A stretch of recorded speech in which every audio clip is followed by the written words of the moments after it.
mga kapaglaom, atong hisgutan niining adlaw mao ang atong morning devotional nga naguluhan, ayaw pagdawat sa hagit ni Satanas. Ug ang atong teksto makita sa Mateo 4 versikulo 7 nga nagingon, si Jesus miingon kaniya, usab na sulat kini nga nagingon, ayaw pagtintala ang Ginoo nga imong Dios. Ipahinumdum sa tanan kung unsa kaabtik ug malimbongon si Satanas nga misugo kang Kristo sa pagpaambak sa iyang kaugalingon sa templo, nga nagkutlo sa kasulatan aron ipakita kaniya nga mao gayod kadto ang iyang pagabuhaton, kaysa ingon siya makapamatuod sa tanang tao nga siya mao kadtong iyang giangkon nga siya. Kay ikaw anak man sa Dios, umambak ikaw ngadto sa ubos, kay naisulat man kini nga nagingon, magahatag siya sugo sa iyang mga manulunda may tungod kanimo, og sa ilang mga kamot pagasapnayon ikaw nila, aron ang imo mga tiil dili mahipandol sa bato. Sa pagkutlo sa kasulatan, gibili ni Satanas ang usa ka importante kaayo nga punto sa pagbantay kanimo sa tanan nimong mga dalan.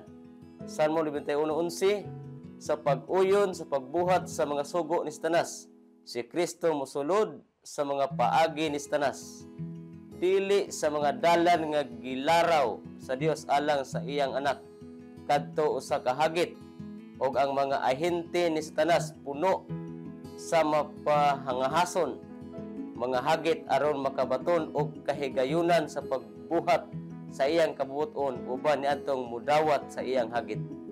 Apan si Kristo wala mudawat sa hagit ni Satanas. Si Kristo dili mosulod sa pakiglalis sa punuan sa malimbungon og manunulay. Siya miingon, usab na sulat kini nga nagingon, ayaw pagtintala ang Ginoo nga imong Dios. Ang mga manulunda ingon nga mga espiritu nga nagaalagad anaa sa dalan diin ang katungdanan nagtawag sa mga manununod sa kalwasan sa pagbiyahe og ang mga Dios manalipod kanila gikan sa tanang kadautan. Apan sa diha nga gimarkahan ni Satanas ang iyang kaugalingon dalan, si Kristo walay katungod sa paglakaw ni anang nga dalan. Siya kinahanglan magbantay sa iyang mga tiil diha sa dalan nga gitino sa Ginoo. Busa si Kristo diha sa iyang pagkatao naghatag og panig-ingnan kung unsay angayan nga buhaton sa tao sa diha nga sulayan sa mga sugyot ni Satanas. Kita dili gayod mudawat og hagit sa pagpamatuod sa kamatuoran ngadto sa mga tao. Kinsa gidasig ni Satanas sa paghimo og mga sugyot nga wala magikan sa Dios.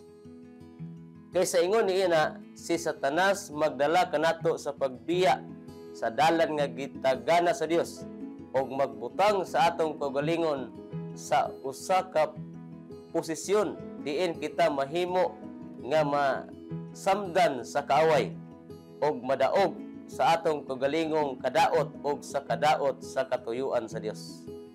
Ang atong bugtong kasiguruhan matag adlaw og matag oras mao ang pagbantay. Dili kita mahimo nga tapulan og walay pagtagad.